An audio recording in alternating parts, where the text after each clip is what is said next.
Hi, ladies. Thanks so much again for joining me. I'm Momi Robins-makaila. Today, I'd like to share with you Matthew 10.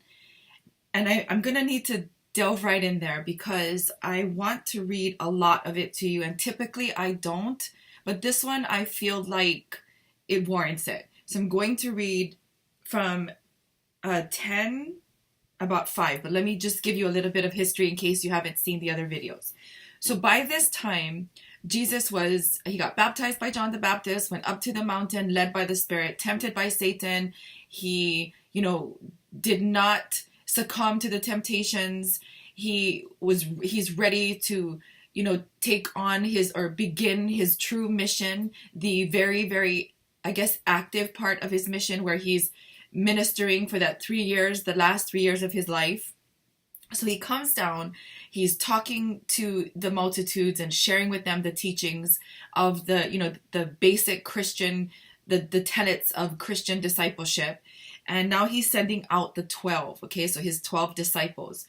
I'm going to start reading from 10 verse 5. And then I'll make it clear the whole intention of this video. How do I bring peace into my life? 3 tips. Okay, number 1 is you need to open up yourself to conflict. Number 2 is you need to be able to recognize when you need to start again, when you need to retrain your mind and unlearn the things you've learned previously when you know that it's not serving you. And then the last thing is be fearful of the right things.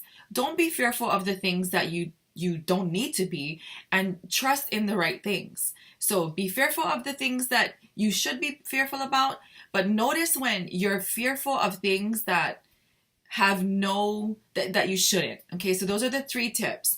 Now let me explain how I feel Matthew 10 is telling us and reminding us of these 3 things. Okay, let's get started. 5. These 12 the disciples Jesus sent out with the following instructions. Do not go among the Gentiles or enter any town of the Samaritans. Go rather to the lost sheep of Israel. As you go, proclaim this message. The King of heaven has come near. Heal the sick, raise the dead, cleanse out those who have leprosy, drive out demons. Freely you have received, freely give. Just a quick note there. Jesus tells his disciples not to go to the Gentiles. Now, I think that the reason why he does that, and Gentiles is those who are unbelievers. Not that they're not saved, but because maybe they're not ready at this point to hear the word. Go to the people who are already primed to hear the word, the people who believe in God and the coming of the Messiah. Okay? So now we're on verse 9. Do not get gold or silver or copper to take with you in your belts, no bag for the journey, no extra shirt or sandals or a staff, for the worker is worth his keep. Whatever town or village you enter, search there for some worthy person and stay at their house until you leave. As you enter the home, give it your greeting. If the home is deserving, let your peace rest on it. If it is not, let your peace return to you. If anyone will not welcome you or listen to your words, leave that home or town and shake the dust off of your feet. Truly, I tell you, it will be more bearable for Sodom and Gomorrah on the day of the judgment than for that town. It sounds harsh, chapter 10, but really it's not. What he's saying to his disciples is, number 1, you don't need to have anything, to take anything. Don't worry about being provided for because I will provide for you. And it's like if they're going into homes that welcome them, it's sort of like how Jesus is to us, right? He will provide. So if they welcome him, they are believers. They will provide. All of their needs will be taken care of. I'm just giving you some side notes. I'll explain the 3 tips that I gave you at the beginning and why I think it connects at the end. All right, I'm sending you out like sheep among wolves. Okay, so just be careful. That's what he's saying. Therefore, be as shrewd as snakes and as innocent as doves. Be on your guard. You will be handed over to the local councils and flogged in the synagogues. On my account, you will be brought before governors and kings. So they are discipling on behalf of what Christian discipleship is. Don't expect it to be easy. This is not going to be an easy road. But if you choose it, it's very worthy in the end. But when they arrest you, do not worry about what to say or how to say it. At that time, you will be given what to say. Again, that's trust. For it will not be you speaking, but the Spirit of your Father speaking through you. Brother will betray brother to death, and a father his child. That's harsh. I'll explain what I think that means. Children will rebel against their parents and have them put to death. You will be hated by everyone because of me, but the one who stands firm to the end will be saved. When you are persecuted in one place, flee to another. Truly, I tell you, you will not finish going through the towns of Israel before the Son of Man comes. The student is not above the teacher, nor a servant above his master. It is enough for students to be like their teachers and servants like their masters. If the head of the house has been called Beelzebul, how much more the members of his household? So Beelzebul, that's a hard word to pronounce, but that's it's really referring to Satan. So do not be afraid of them, for there is nothing concealed that will not be disclosed or hidden, that will not be made known. What I tell you in the dark, speak in the daylight. What is whispered in your ear, proclaim from the roofs. So these, what he tells us in the dark, what's whispered in our ears, are conscious, right? Like him speaking through us. When we know that that's our conscious and that's what's speaking from inside of us, the thing that God gave us in the very beginning, that's what we can count on, and that's what we're supposed to proclaim from the rooftops. Okay, we're Diane. Do not be afraid of those who will kill the body, because they cannot kill the soul. Rather be afraid of the one who can destroy both soul and body in hell. That's the first tip. Okay. I'm sorry, that's the second tip. That's the third tip. Okay. So be fearful of the right things. Don't focus on your mind what they can do to you by separating the body and the spirit, death. Don't be afraid of that, because if you are, you're going to focus on that. He is the one who gives everlasting life, and the body and the soul and the separation from that happens in death.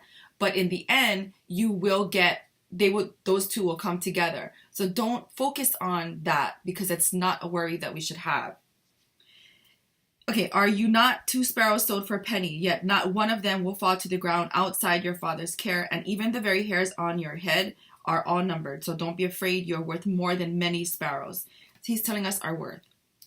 Whoever acknowledges me before others, I will also acknowledge before my Father in heaven. But whoever disowns me before others, I will disown before my Father in heaven.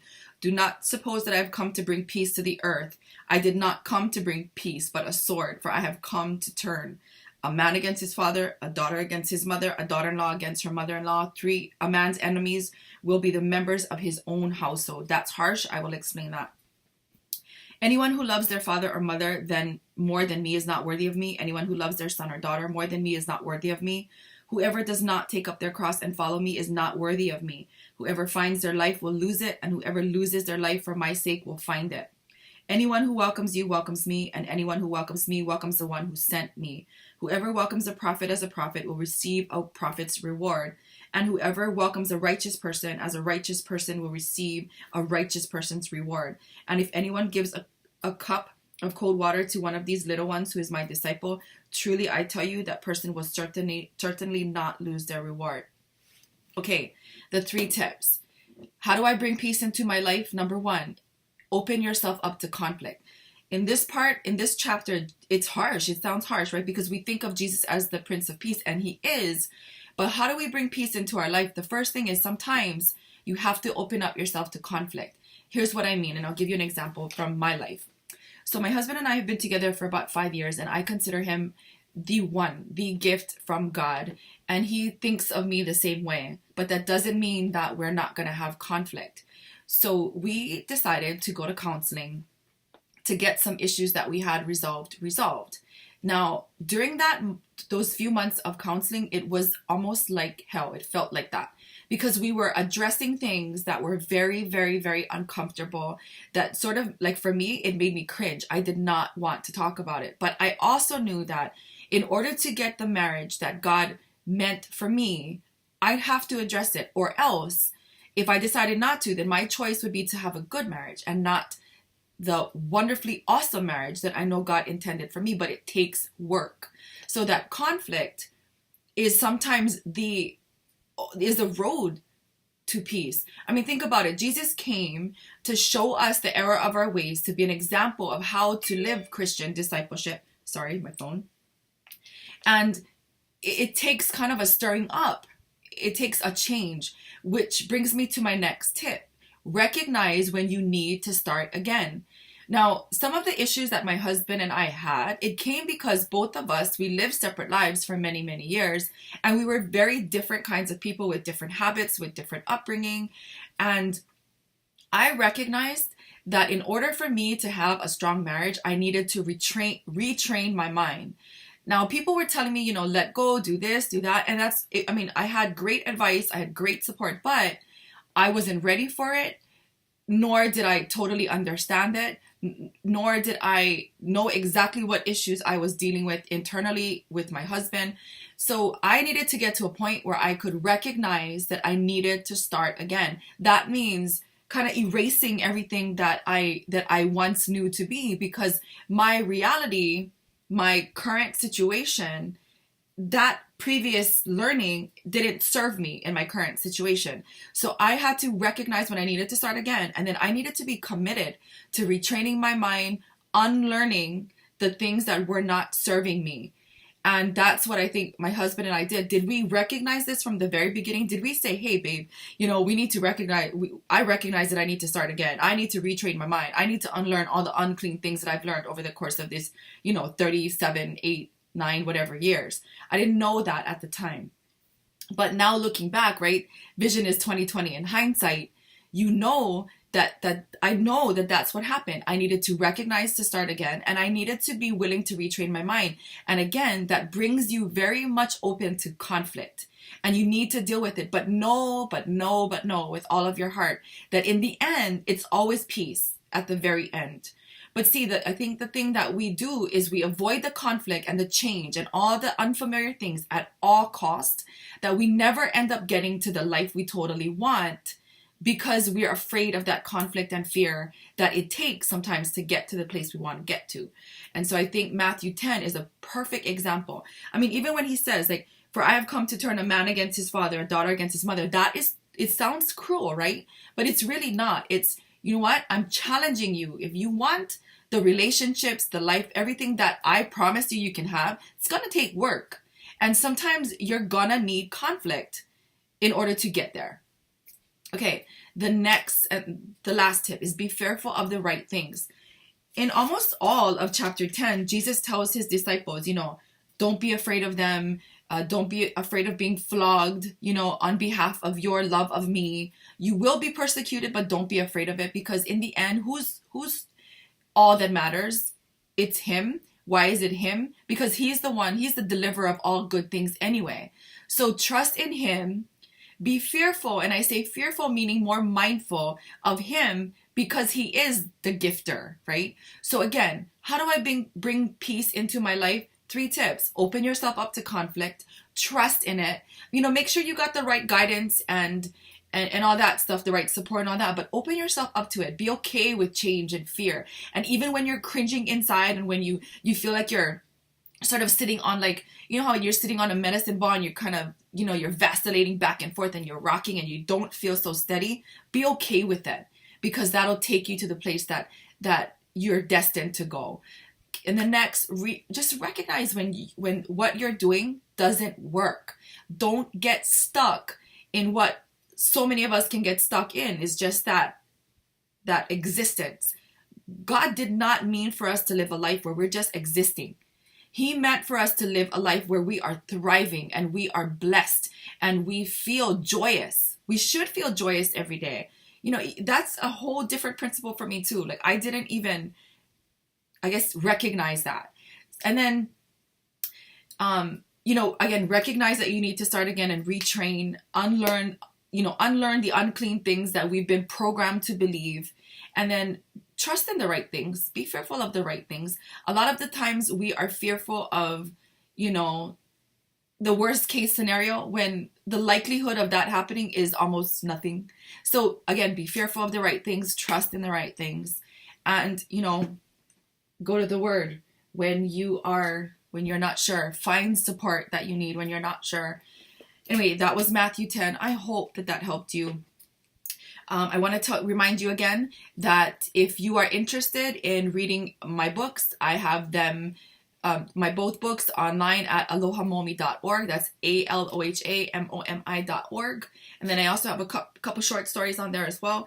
You can download, once you pay for them, it's readily available for download in PDF format, whether it's a phone, a desktop, or your, tablet. And then also go to www.napuamagazineshawaii.com. We have our monthly magazines where we write about life stuff. Hopefully what we're doing is challenging, strengthening, and supporting you with information that's impactful and relevant to you, that's not boring and interesting to read. So we want to share that with you. Subscribe for our newsletter so we can send that copy to you every single month. And then let me backtrack a little bit. I forgot to tell you about our program. So I was an educator for 13 years in Hawaii, and I see the value of widening our students' perspectives, getting them to understand, their responsibility, their civic responsibility, broadening their horizons, increasing their background knowledge.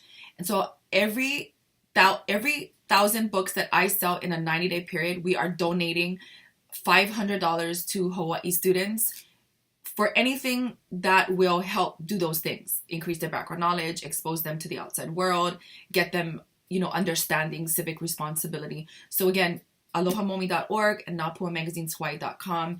I want to thank my sponsors again, all of the sponsors at napuamagazineshawaii.com. All of the businesses there are, they care about our community. They have integrity. All of them have become friends. I can personally refer any one of them in our magazines to you to provide the products and services that they say that they're going to do. So thank you so much for them. I hope that you have an ultimately blessed day. Take care. Aloha. Peace out.